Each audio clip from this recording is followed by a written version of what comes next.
Չորեքշաբթի եկեսել ենք աշխատանքային շաբաթը արկելի բարեկամներ այսօր ողջ օրը երկուշաբթի տրամադրություններ գործի տեղը քաղաքում ինչ խցանումներ այն երկուշաբթի օրը որ բոլորը ինչ որ միտեղ են շտապում տենց վիճակ էր parking այսօր գոյություն չուներ որ ասեմ որտեղ եմ կայանել Տերյան Թումանյան Խաչմերուկ գնալու համար հենց Հյուսիսային պողոտայի առաջին շենքն է կանգնել եմ համարյա Չեխովի դպրոցի մոտ ձեզ համար ոնց է այսինքն որ կարայինք ոտով գնայինք լրիվ այդ վիճակներ տեղ գոյություն չուներ ոչ մի կարմիր գիծ ոչ մի օպերայի տակի parking-ը վճարովի ոչ մի տեղ մի խոսքով ինչներ պատճառը այսօրվա այս ծանր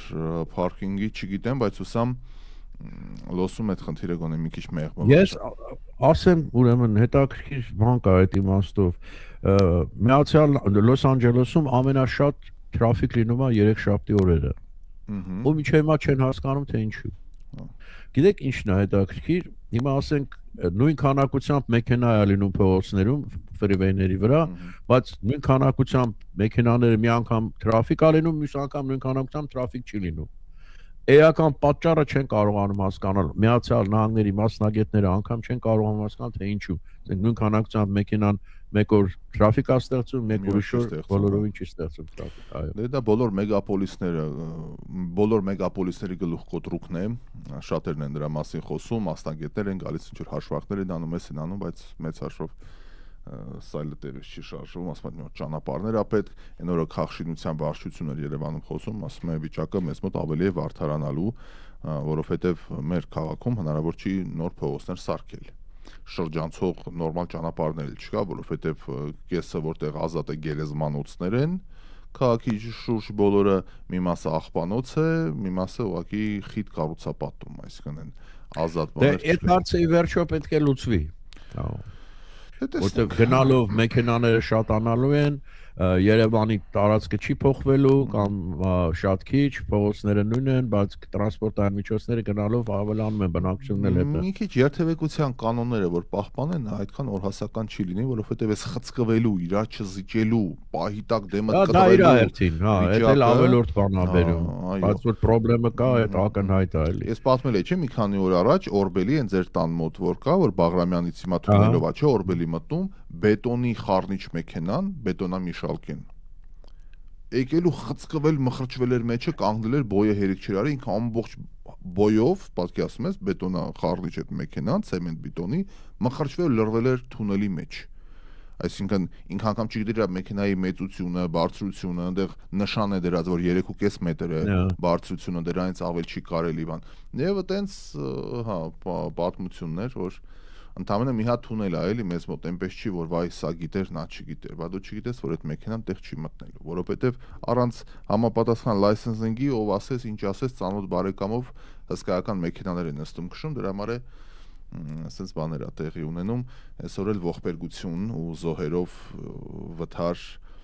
Երևան Մեղրի ավտոճանապարհին ցավոք սրտի զոհերով եւ վիրավորներով ինչպես ասացի մի քանի ժամ առաջ ժամը 4:15-ին ցերեկը Երևանի ժամով Opel Magnishi ավտոմեքենան դուրս է եկել Երևան Մեղրի ավտոճանապարհի 213-րդ կիլոմետրից երթևեկելի հատվածից եւ 150 մետր գլորվելով հայտնվել է ձորում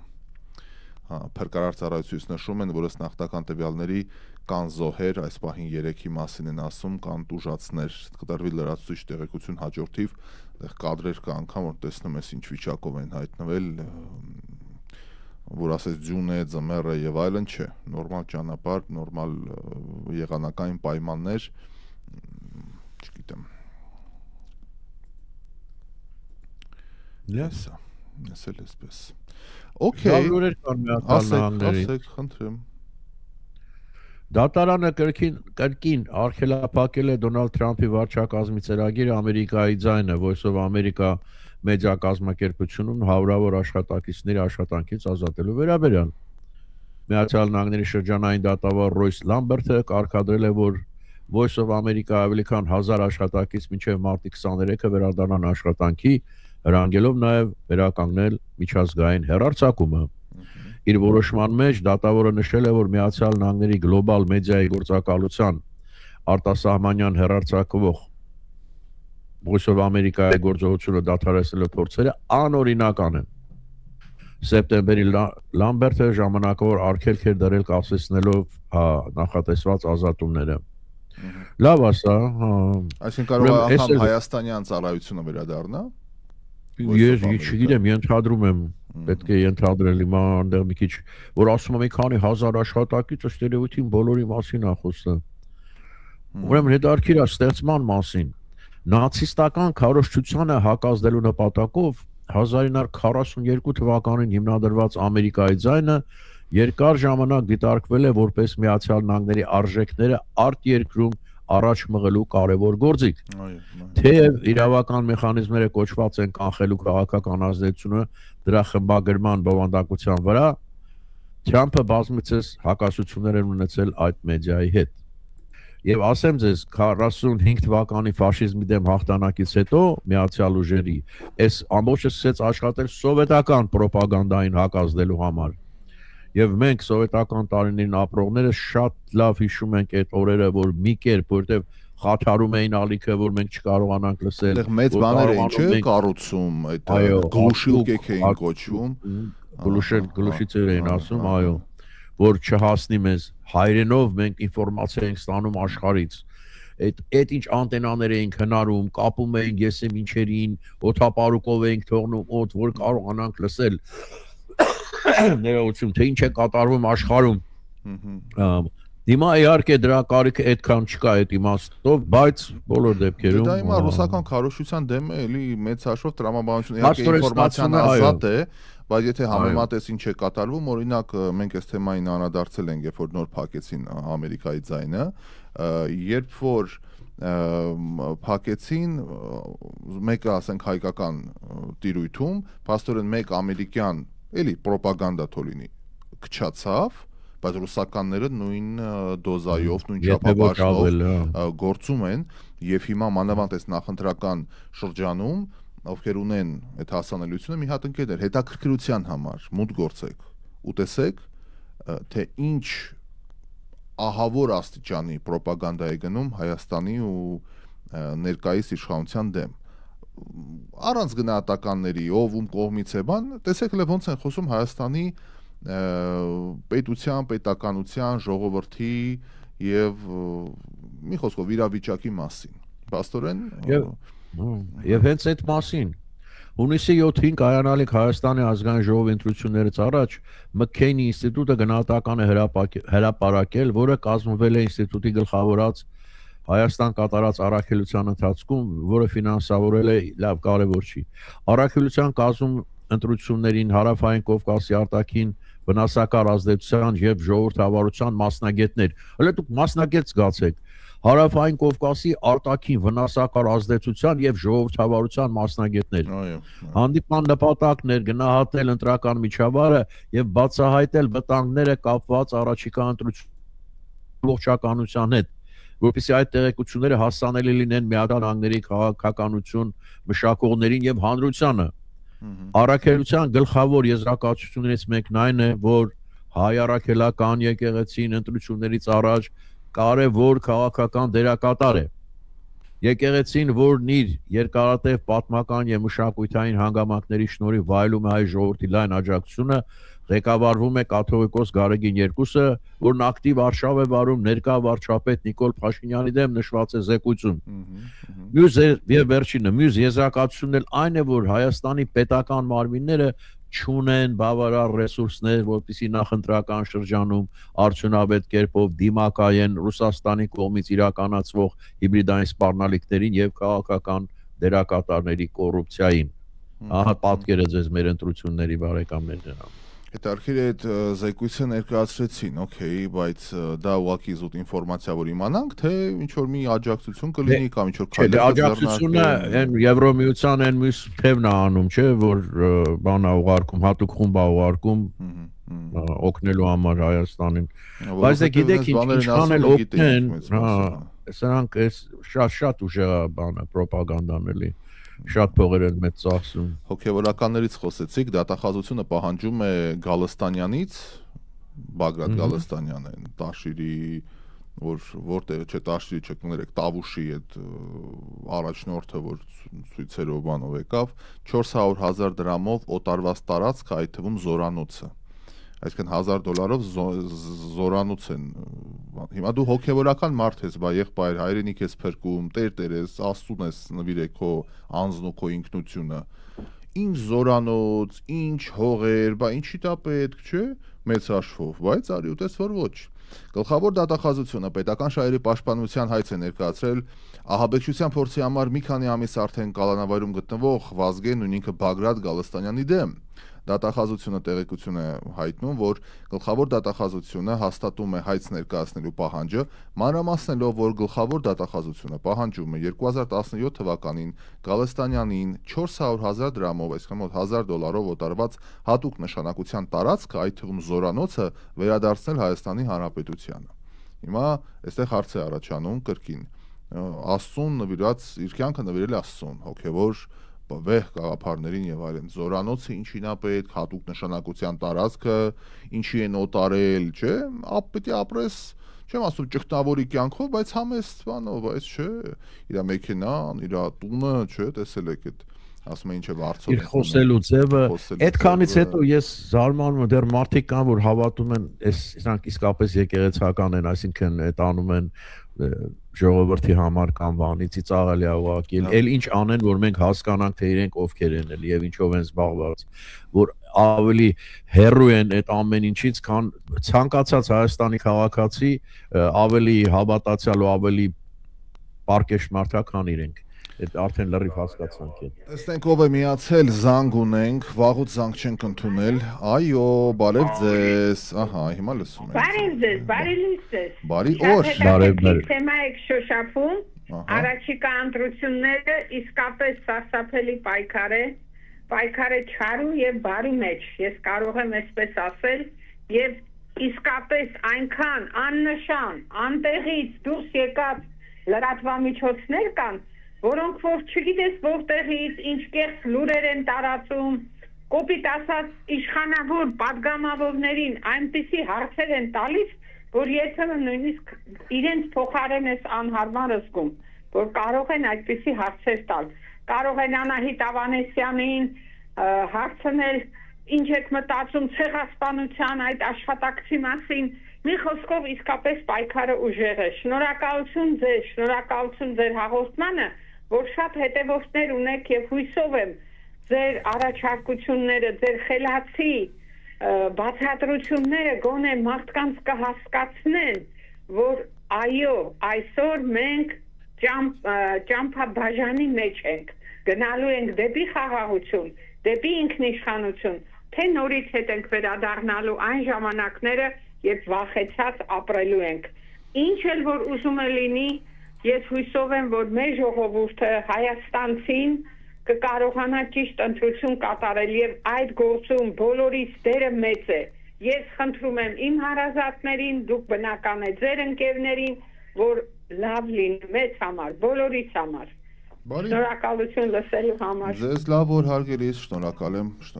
զանգի համար։ Դե մենք երեք էս ընտրության հարցով բավական ծավալուն զրուցեցինք, որ այո իհարկե սա լուրջ ընտրություն է, շատ լուրջ պայքարով եւ ուժերի շատ լուրջ դերաբաշխում է տեղի ունեցել։ Տեսնենք ընկերներ, ամսի 7-ը, հունիսի 7-ը սայրի ետևում չէ։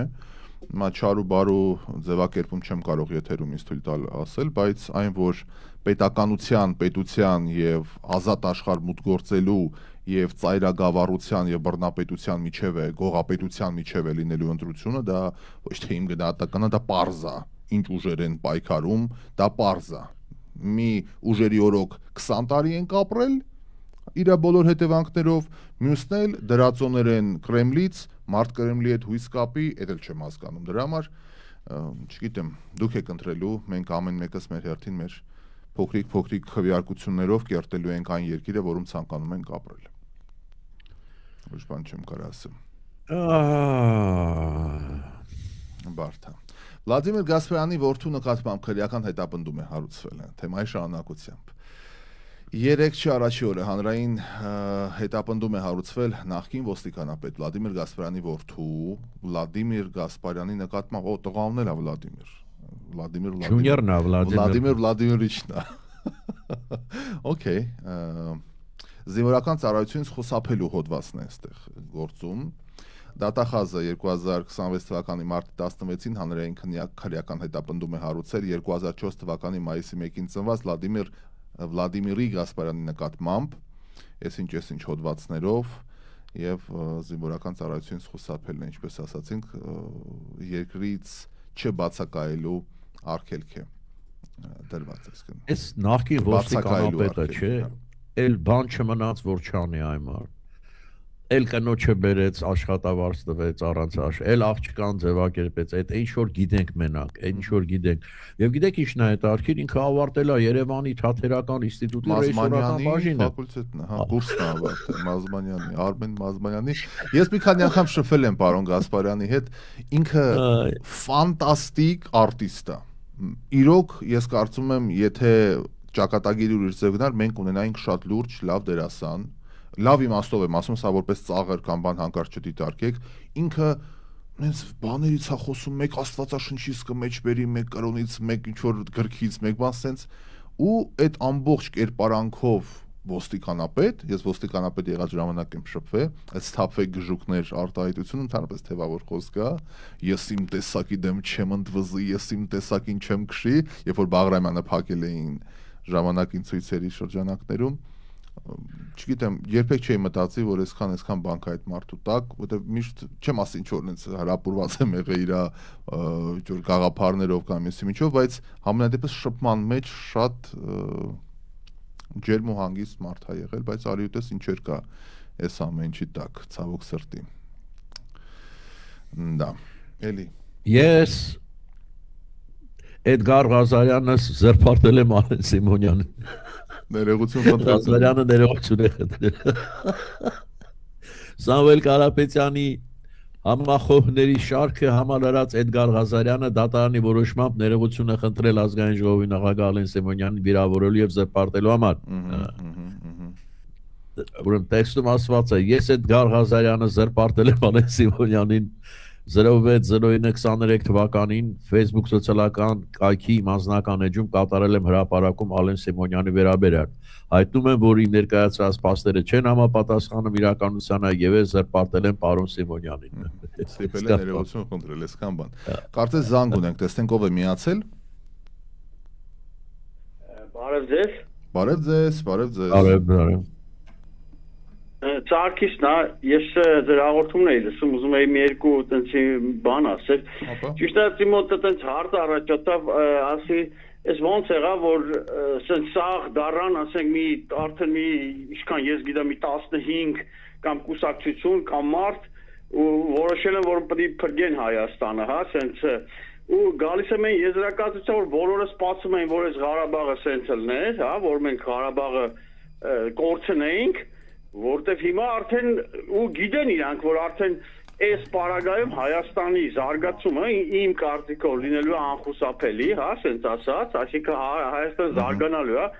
ու ուզում են այդ դափիները ոնց որ իրանց վրա եկալ են, հա, հիմա արդեն Ղարաբաղի հարցը չկա, այդ բարդ, այդ մեծ պատասխանատվության հարցը էլ չկա, ասենց ասած, հա, հասկանալի է որ մարդկանց համար կարող է եւ կա, բայց ընդհանուր քաղաքականության տեսակետից դա պարզորեն հնարավոր չի, ասենք գոնե հիմիկվա դրությամբ կամ մոտակա մի 5-10 տարի որ այդ Ղարաբաղի հարցը ինչ-որ բան լինի, բայց ինչ եմ ուզում ասեմ որ սաղ սպասեցին այդ Լևոն Տեր-Պետրոսյանից բռնած Ռոբերտ Քոչանով, Սերժ Սարգսյանով եւ մնացածով սպասեցի մինչև Ղարաբաղը կորցնենք, հիմա սաղ եկել է որ Հայաստանն են փրկում խոսքի ու իբր թե լավ բաներ են ուզում անեն, բայց ինձ թվում է էդի սենսեն են ծնելու է, հիմա ով էլ ըլնի իշխանություն, Հայաստանը զարգանալու է, որովհետև ինքը արդեն կոնֆլիկտային երկիր չի ու զարգացումը տենց արնելու։ Բարի, Սարգիս ջան, լսեցինք ձեզ, մեծ հաշվով Հայաստանում ապրող ճիշտ ասած Հայաստանի հիմիկվա քաղաքականությունը որ կա, արտաքին քաղաքականությունը, չինական մի հատ այդպես խոսք կա, ասում ամենախելոքը, ասում այն կապիկն է, որ ծառի ճյուղի վրա նստած, նայում ոնց են ուրիշ գազանները իրար հոշոտում, հիմա երևի Հայաստանը այդ նման տիպի քաղաքականություն է վարում, ու մեկ էլ պետքա շատ զգուշ լինենք, որ ցենտրը դա ճուղը հանգարց չջարդվի, էլի ընկնենք այդ գազանների դեմը, թե չէ իրար կթողենք սկսեն մեզ հոշոտել, դա ուզում ասեի, այդ ճուղը կտրում են անկանում։ Ապրեք, լավ, ձեզ է լավ, որ իմ կարծիքով այդ ճուղը կտրում են ռուսական բենզապիլայով։ Մենք հաստատ այդ ճյուղի վրա ենք, բայց կտրում են։ Հետարքիր բան ասաց մեր ռադիո լսողը, ինչ իմաստով, որ իսկապես որ այդ ամենամեծ հարցն էր, ամեն տեղ այդ հարցը խնդիրներ առաջացնում, ցանկացած հարաբերություն, մանավանդ արտասահմանյան երկրների հետ։ Հիմա այդ հարցը որ վերացավ, հա, ճիշտ ասում, իրանց համար ավելի հեշտ կլինի մնացած ամեն ինչը անել, հասկանում եք, հա։ Լավ նկատողություն էր, հա։ Դե գիտես ինչ, Լևոն Տեր-Պետրոսյանի որպես ինչու ենք իրան շեշտում, որ նախաձեռնողներից մեկն է, չէ, Ղարաբաղ կոմիտե եւ այլն, մինչեւ անգամ հեղափոխությունը, մինչեւ Փաշինյանի, մինչեւ այս ամեն ինչը, մի քանի հարցազրույցներում ինքը բացեբաց ասում էր, Ղարաբաղի հարցը մինչեւ չլուծեք, իսկ այդ լուծելու տակ ինքը այդ զիջելու ձևաչափներ դնում, Հայաստանը մնալու է այս վիճակի մեջ, ու հաղորդավարներից մեկն է, որ ասում էր Ղարաբաղի հարցը լուծել ենք, ինչը էլ պիտի լուծենք, ասում էր դե ուրեմն տալու եք նոր այդ հատվածը կարելի անգամ տեղադրել եթերում, թող մարդիկ տեսնեն, ասում է դե որ տենց է, ուրեմն տալու եք նոր կորուստներ, նոր զիջումներ, մինչև այդ ժողովուրդը խելքի չգա։ Հիմա պարոն առաջին նախագահ, հիմա տեսեք ինչ զարգացումներ եղան։ Ախր, գիտեք ինչ, եկեք չմոռանանք, որ այդ ժամանակներում բոլոր այդ միջազգային, երբ որ որևէ կազմակերպության, որևէ հարցով մենք ուզում էինք դիմել, իրենք ասում էին, որ դուք օկուպացրել եք տարածքները։ Այդպես էին նայում այդ հարցին, որտեղ պաշտոնապես դա համարում էր Ադրբեջանի մի մասը։ Այդ բանը շատ կարևոր է, եկեք չմոռանանք։ Ու այդ հանգամանքը խանգարում էր շատ հարցերում։ Միջազգային հարաբերությունների իմաստով։ Այս ընդդիմության ներկայացուցիչներին այդ ՄԱԿ-ի բանաձևերը Հայաստանի դեմ, որ ասում ես, որ սենց 5 հատ բանաձև են, ասում եմ, եղբայր ընդունել Հայաստանի դեմ 95 թվականից սկսած, որ մեզ օկուպանտ են արել, դուք այդ հարցերի հետ հաշվի ինչի չեք նստում, ասում եմ, չէ, տենց բան չկար, կամ եթե վերցրել էիք, գրավել էինք, իրոք ազատագրել էինք, ասում եք, եղբայր ճանաչեիք, ձեր բերած նախագահների, Արցախացի նախագահների օրոք ճանաչեիք։ Հիմա չեք արել, ոչ մի բան չեք արել, մենակ ձեր տարածքային սեփական տների անկախությունն ու պարիսպներն եք ճանաչել, սարքել անառիկ, բայց սենց պիտի լիներ, բայց ինչ պիտի լիներ։ Ինչ էլ եղավ, շարքային ժողովրդին եղավ, շարքային քաղաքացիներին եղավ։ Եվ Սերժ Սարգսյանը շատ լավ գիտեր, որ Ղարաբաղը գնալու է, արդեն չեն կարողանալու պահել, հենց դրա համար էլ ինքը տենց հեշտությամբ հանձնեց Փաշինյանին, որ իր վրա այդ ամեն ինչը կոտրվի։ Ասում են Կազանից հետո ըստ էլի պատմաբանների, քաղաքագետների, ասում են 16 թվականից հետո, Կազանից հետո արդեն վերջներ։ Հիմա ես չգիտեմ դե ինչ են խոսացել, ես չեմ սիրում տենց հայտարարություններ, ընդեղա տվեց, տեղա ստորագրեբան, ես չգիտեմ, բայց 16 թվականից հետո ասում են, որ էլ բանակցային ընթացքում որևէ բան չկար քննարկելու, տալու, կռվի թեմաներ միայն, եւ դրա մասին անգամ Սերժ Սարգսյանն է խոստովանել, որ բանակցությունները փակուղում են։ Այդ նախադասությունը անձամբ ասել է Սերժ Սարգսյանը, իսկ եթե բանակցությունները փակուղում են, չբանակցելու քայլը, այլ քայլը ո՞րն է, պատերազմը։ Եվ ինչը եւ եղավ։ Եվ այդ ընթացքում Ադրբեջանը շատ ուժեղ կերպով պատրաստվում էր պատերազմին։ Իսկ մենք ինչ էինք անում, այդ արիստներով մեր տներն էին սարքում, մեր գեներալներն ու բաները, զինվորի բացն էին, ուտելիքն էին արջին կերակրում, երբ որ իրենք պատրաստում էին պատերազմի, հետո այդքանից հետո էլ դեռ խոսում են այմա, շատ ակնհայտ ախրել իրենց արած այդ բաները, սխալները կողմից։ Զանգ ունենք, տեսնենք ով է միացել, բարև ձեզ, բարի օր։ Բարև ձեզ։ Բարև ձեզ։ Բարև ձեզ Ռաֆայել ջան, բարև ձեզ Տերենի, բարի լուսավորիչ։ Բարի օր։ Մարինեն է զանգահարողը Լիտվայից։ Շատ հաճելի է տիկին Մարինե։ Ռաֆայել ջան, մի հատ բաց բան երևի ստեմ։ Ասեք։ Այս հարցով, այս ընդրությունների կապակցությամբ չեմ անուն ազգանունը չեմ ասել, բայց պատդան եղելությունը մի ընդամենը 3 շաբաթ առաջ այս ընդդիմությունը ընդդիմության անդամներից էր խոսած Facebook-ով ես տագը բան գրեցի երկու ժամ չանցած ինձ զանգ եկավ Զանգ եկավ Փաստորեն հա ինչպես Զանգ եկավ ումից այդ մասն ստեղ կաբրին դանք հայ ազգեն, հայեն, բայց ապազիտայի այդ ծանոթ բարեկամներն են։ Հասկացա։ Ավելի շատ ոչ թե ծանոթ է, այլ մոդիկ բարեկամ է։ Համարին ջան, ինչու ես այդպեսի բաներ գրում, ես վատ բան չեմ գրել, ես ճիշտն եմ գրել, որտեղ ինքը սուտ խոսած։ Փաստորեն ստեղ լրիվ հսկողության տակ են դրել, որ հայերը վատ բան չգրեն, օգնեն, լավ բան գրեն, իրանց բանը շատ եղնի։ Այդ կակետը։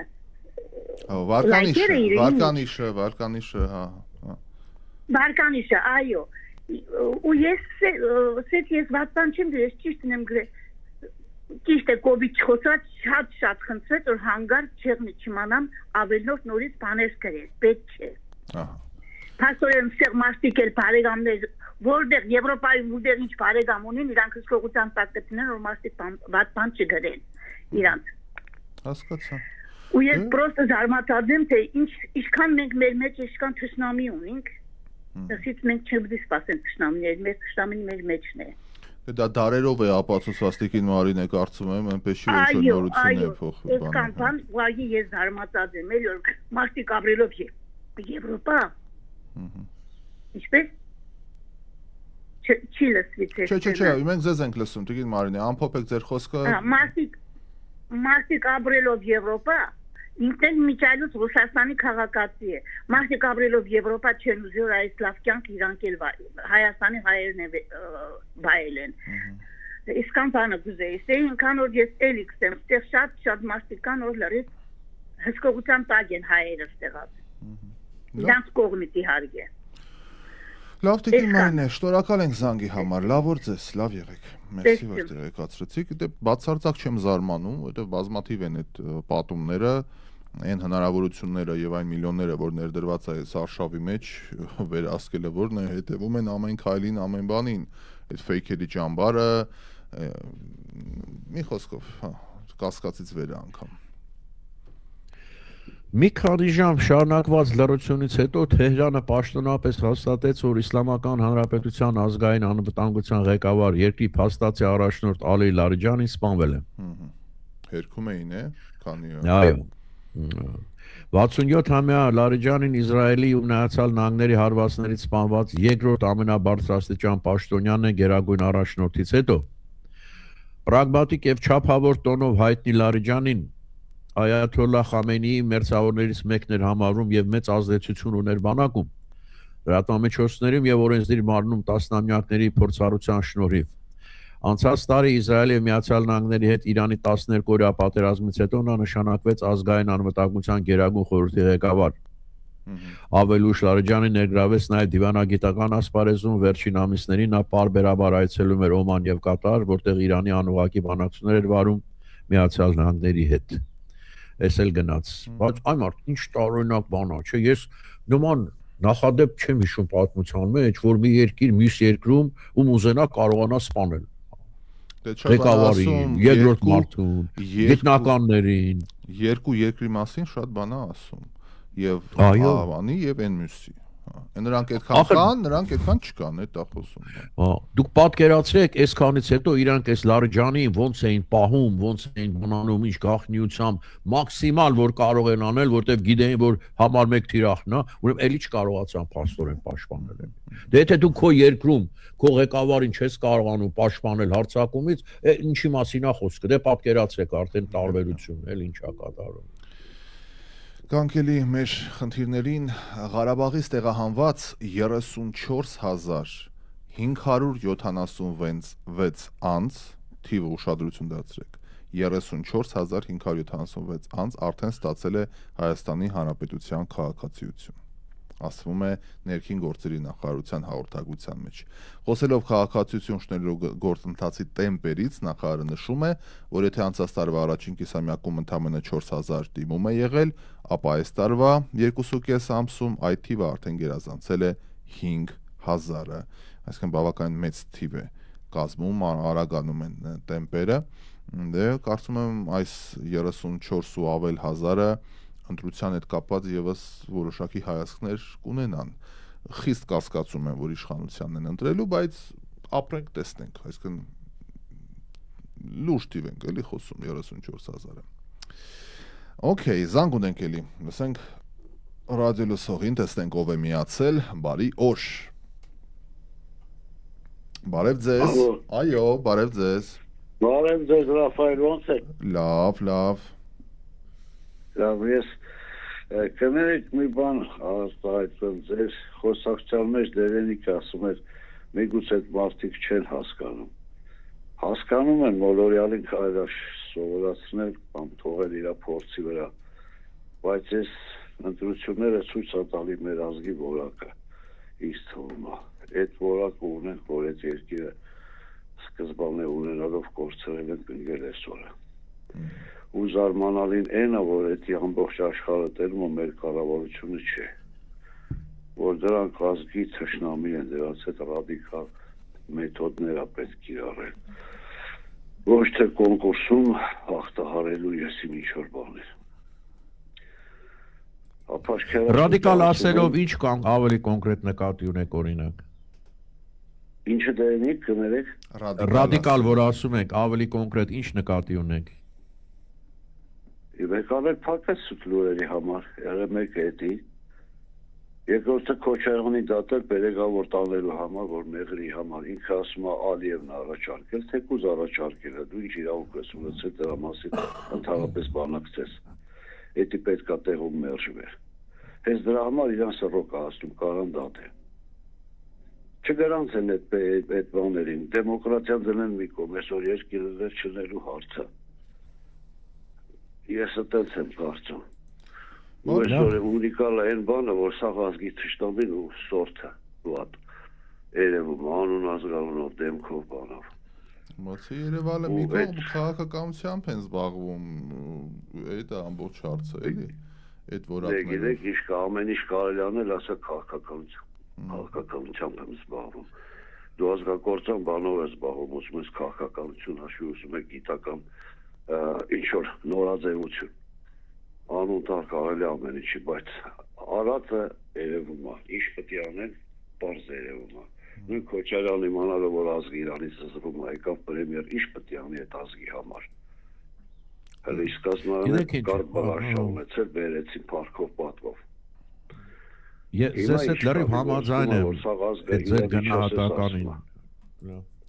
Բարի հարգելիս, լսեցինք ձեզ, շնորհակալություն զանգի համար, լավ որ ձեզ։ Վերջապես կարամ Դերենիկին հարցը տամ։ Դերենիկ ջան, խնդրեմ, մեր ռադիոլսողը ուրփաթորն էր զանգարել, ասացի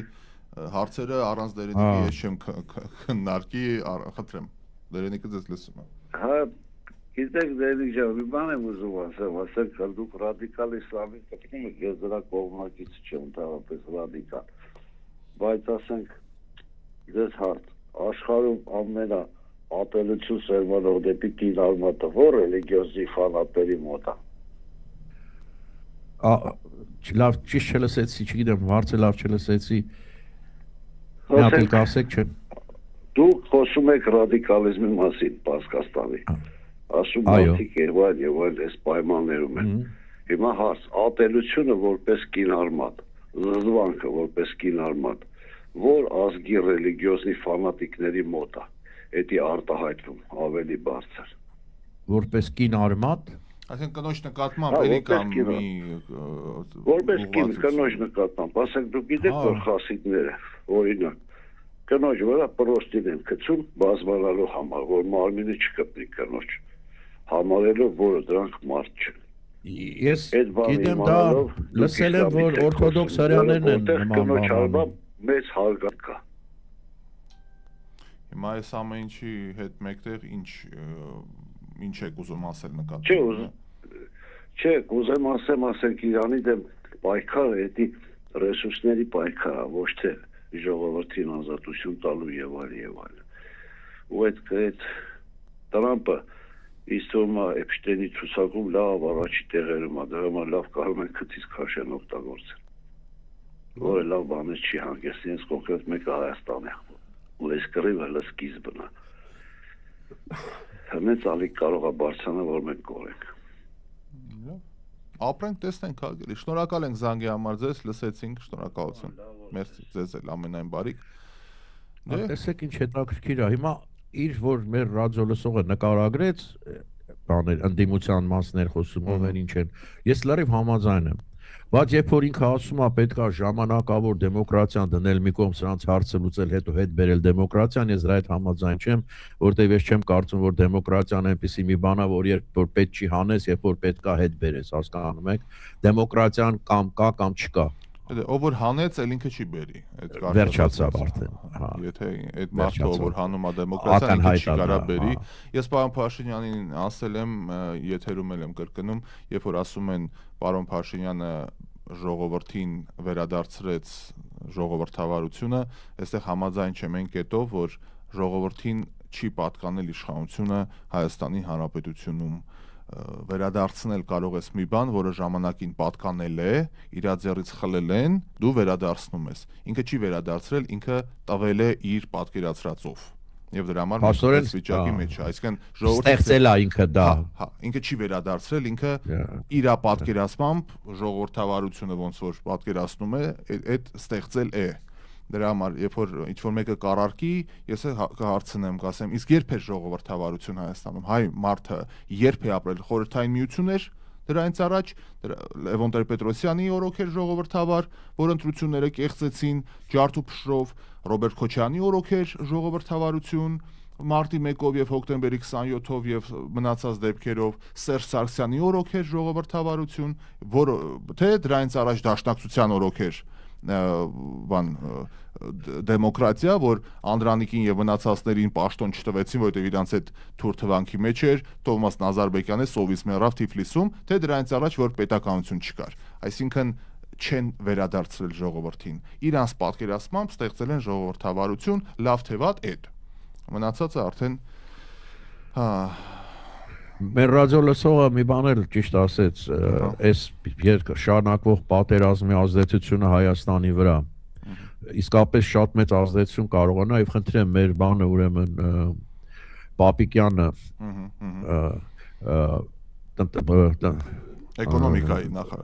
էկոնոմիկայի նախարար եթե մեջբերում եմ իրեն եթե Իրանի դեմ հակամարտությունը չավարտվի մեր տնտեսության վրա դա երկարաժամկետ վատ ազդեցություն կունենա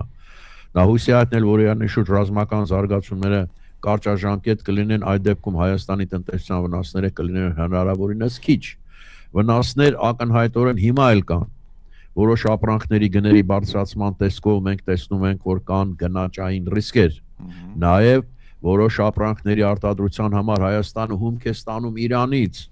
Եվ այս դեպքում եւս գնաճային ռիսկեր հնարավոր է առաջանան։ Նշել է նախարարը եւ հիշեցրել, որ Իրանի հետ կա բավականին մեծ առևտրաշրջանառություն, ներմուծում, արտահանում եւ հասկանալի է, որ հակամարտության ձգձգումը տնտեսության վրա կարող է ունենալ երկարաժամկետ եւ ոչ դրական ազդեցություն։ Ինչի մասին մենք այստեղ շատ խոսել ենք։ Բացի նրանից, որ հարևան երկիր է մեզ կպած, իսկապես մենք թե ներմուծում ենք, թե արտահանում ենք այդ երկրի հետ շատ լավ առևտրական հարաբերություններ ունենք եւ սա հիմնովին կարող է ազդել մեր տնտեսության վրա, եթե սա այսպես շարունակվեց։ Իդեպ այստեղ մի պաշտոնական հաղորդագրություն տեսա այս ընթացքում, դուք միայն Լարիջանի մահվան մասին ասեցիք, թե մյուս պաշտոնյաներին էլ։ Չէ, այն էլ, բայց այն էլ, հա, այն էլ մեկին էլ են ուրեմն հա արտաքին հետախուզության նախարար Էսմայիլ Խաթիբիին ընտանիքով։ Նուրպաստորեն գլխատվում է, էլի պետությունը գլխատվում է, մյուս ընտրողներն էլ կրկին հայտնվում են թիրախում։ Մալաթիա Սեբաստիա համայնքում բարեկամներ, օրեր առաջ էլի ցավալի դեպք է տեղի ունեցել, երեկոյան ժամը 7-ի սահմաններում Ներքին գործերի նախարարության ոստիկանության համայնքային գլխավոր վարչության Մալաթիայի բաժնում տեղեկություն էր ստացվել, որ իրենց վարչական տարածքում գործող դպրոցներից մեկից ծանր հարվածներ ստանալու հետևանքով ծնողի ուղեկցությամբ Սուրբ Աստվածամայր բժշկական կենտրոն բուժօգնության է տեղափոխվել Երևանի բնակիչ 11-ամյա մի աղջնակ ծնողի հետ միասին։ Ծառայողները բացահայտել են ծառայողների եղբայրը Ուրեմն ոստիկանության Մալաթիայի բաժնի ծառայողներին երեխայի մայրը Երևանի բնակչուհի 38-ամյա ՄՄ-ն հայտնում էր, որ նույն օրը կեսօրի սահմաններում դպրոցում երեխան բանավոր տարաձայնություններ է ունեցել դասընկերուհու հետ, ոմն ԴԴ-ի հետ, վերջինս ձեռքերով եւ ոտքերով բազմաթիվ հարվածներ է հասել աղջկա դեմքին։ փորի հատվածին եւ ոչ միայն եւ ստիպված երեխային տեղափոխել են հիվանդանոց։ Երկու աղջնակ 11 տարեկան դասընկերներ աստորեն կռվի մեջ են ընկել եւ ներքաշել են ծնողներին։ Կտրվի լրացուցիչ տեղեկություն հիվանդանոցում այդ աղջիկը։ Այս հանդուրժողականության խնդիր կա էլի երեխեքի մոտ էլ։ Okay. Վերտալների նախագահությունն հայտարարել է, որ Իրանի դեմ ռազմական գործողությունների հաջողության պայմաններում այլևս չունեն ՆԱՏՕ-ի երկրների օգնության կարիքը եւ չեն ցանկանում այն։ Նրա խոսքով ՆԱՏՕ-ում դաշնակիցների մեծ մասը Միացյալ Նահանգներին տեղեկացրել է, որ չի ցանկանում միջամտել Մերձավոր Արևելքում Իրանի դեմ ռազմական գործողությանը, չնայած գրեթե բոլոր երկրները վճռականորեն աջակցում են իրենց գործողություններին եւ կարծում են, որ Իրանի ոչ մի դեպքում չի կարելի թույլ տալ միջուկային զենք ունենալ։ Այնուամենայնիվ նրանց գործողություններին չեն զարմացնում, քանի որ ես միշտ ՆԱՏՕ